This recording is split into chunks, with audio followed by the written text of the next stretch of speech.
semuanya, selamat datang di kampanye kami yang mengangkat tema pentingnya harmoni sosial di dalam kehidupan bermasyarakat.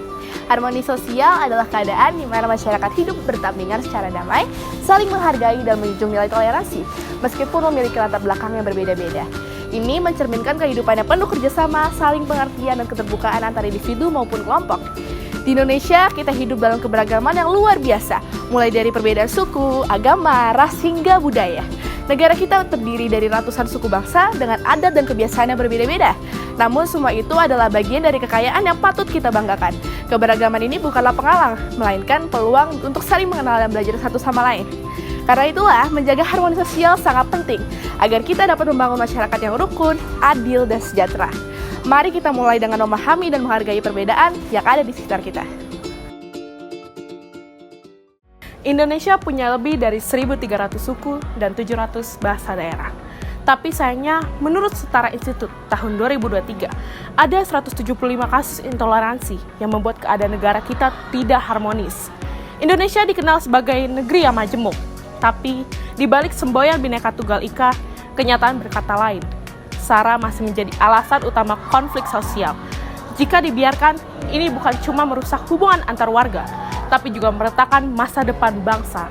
Dulu, kita saling sapa, meski berbeda. Sekarang, apakah masih bisa seperti itu?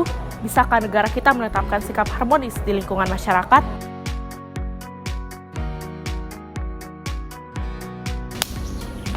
Nah, tentu di Indonesia sendiri masih bisa mewujudkan harmonis sosial di dalam masyarakat dengan beberapa upaya seperti yang pertama, kita harus menegakkan keadilan, yang dimana kita juga memberikan perlakuan yang adil tanpa diskriminasi agar tidak timbul rasa iri ataupun ketidakpuasan dalam masyarakat.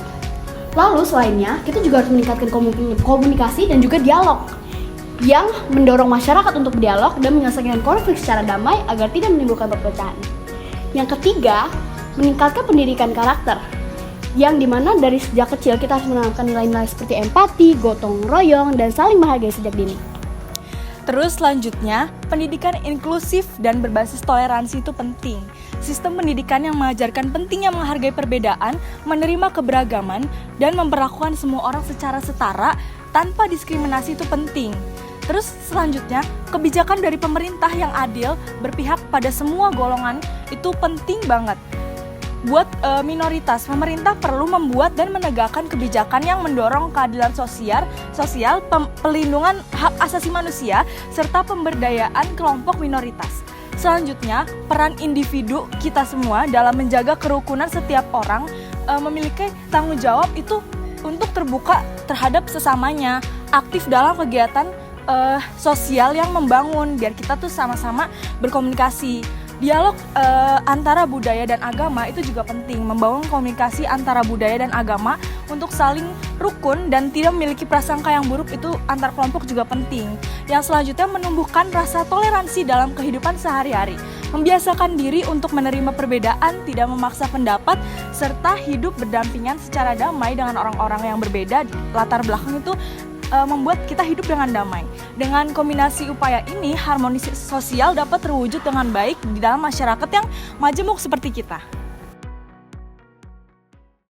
Contoh nyata harmonis sosial, kerja bakti lintas agama di Yogyakarta.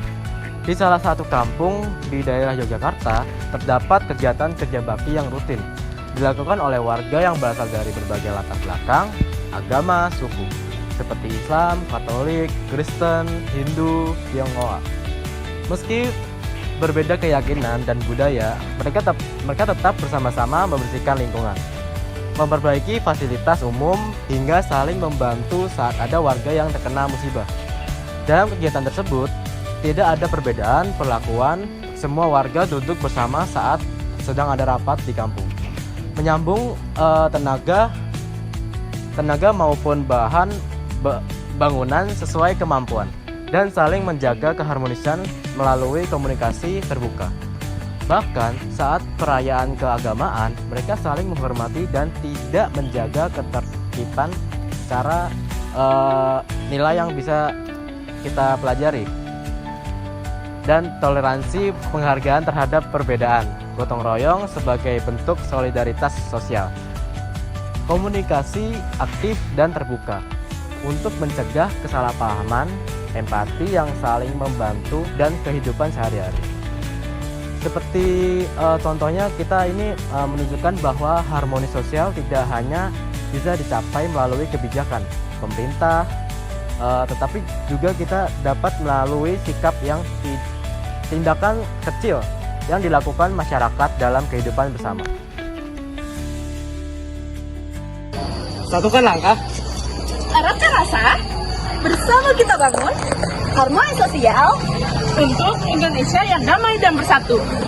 Terima Terima kasih. teman-teman. Oke.